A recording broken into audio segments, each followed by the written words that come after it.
Bonjour. Les hécatombes semblent cycliques. Nous avons un jour de nombreux cas et d'autres jours aucun, ce qui rappelle la résonance de Schumann. Je vous en avais parlé il y a quelques jours en la simplifiant comme un battement de cœur qui serait celui de la Terre. En ce moment, c'est calme par rapport aux nombreuses informations qui arrivaient du monde entier au début de l'année. Cependant, ne nous réjouissons pas trop vite car il y a encore des hécatombes. Comme ces 107 baleines échouées en Nouvelle-Zélande juste avant le séisme qui a secoué l'île. Ont-elles été désorientées à cause des prémices des secousses ou est-ce encore un cas inexpliqué? En Tasmanie, ce sont des milliers de barracudas qui décèdent. Pour la plupart, ce sont encore des juvéniles. Les barracudas sont des poissons carnivores de grande taille. Ils peuvent mesurer jusqu'à 2 mètres de long. Leurs puissantes mâchoires sont armées de crocs. Et sur les bords du Mississippi, ce sont des dauphins. La plupart sont aussi des juvéniles. Leur nombre continue d'augmenter. Actuellement, ce sont plus de 40 qui sont comptabilisés. J'ai cherché pendant de longues heures pour savoir si les requins étaient touchés eux aussi. Il semble que dans les années précédentes, les bébés requins échoués étaient assez fréquents, tant et si bien qu'un commerce lucratif s'est formé autour de ces cadavres qui s'échouent en général sur les plages. Ils sont vendus dans des bouteilles contenant un produit qui conserve les corps, réduisant ces créatures souvent qualifiées de parfaites à l'état de bibelots décoratifs. En revanche, les adultes ne flottent pas une fois morts, ce qui rend peu probable d'en trouver sur les plages, à moins de décéder très près des côtes. Ce doit être pareil pour les grands mammifères que sont les baleines, les cachalots, les orques. Cette faculté naturelle ne nous permet pas d'avoir la véritable comptabilité morbide, celle qui pourrait peut-être faire un déclic dans l'esprit de beaucoup.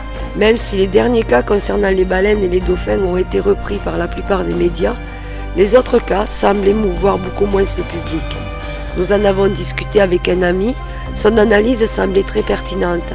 Il soulignait que ce sont des animaux présents dans les parcs aquatiques et donc les montrer en danger pouvait légaliser dans l'esprit du public le fait de les enfermer dans des bassins pour les protéger de la folie des hommes.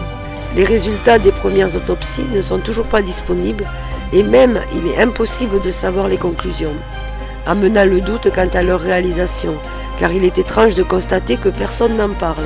À part les actions gouvernementales qui ne souffrent d'aucune fuite, aucun événement ne peut rester totalement caché du public car il y a toujours une âme charitable pour partager l'information.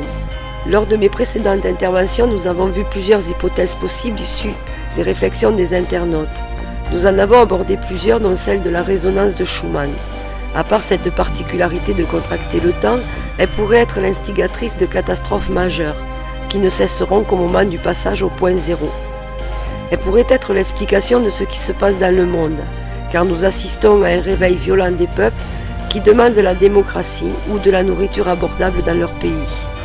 Il y a aussi des tremblements de terre majeurs de magnitude supérieure à 6, la Nouvelle-Zélande est la dernière victime de ces séismes. Des inondations, des températures étranges, comme aux USA en Oklahoma, où ils ont eu sur la semaine un écart de température de 100 degrés Fahrenheit, soit presque 38 degrés Celsius. Sans oublier bien sûr les typhons, les tornades, les volcans, etc. 2010 a établi des records en matière de catastrophes planétaires. Il semble que 2011 se prépare pour les exploser. Je vous remercie de m'avoir écouté et je vous retrouverai ici ou sur mon blog dans les prochains jours.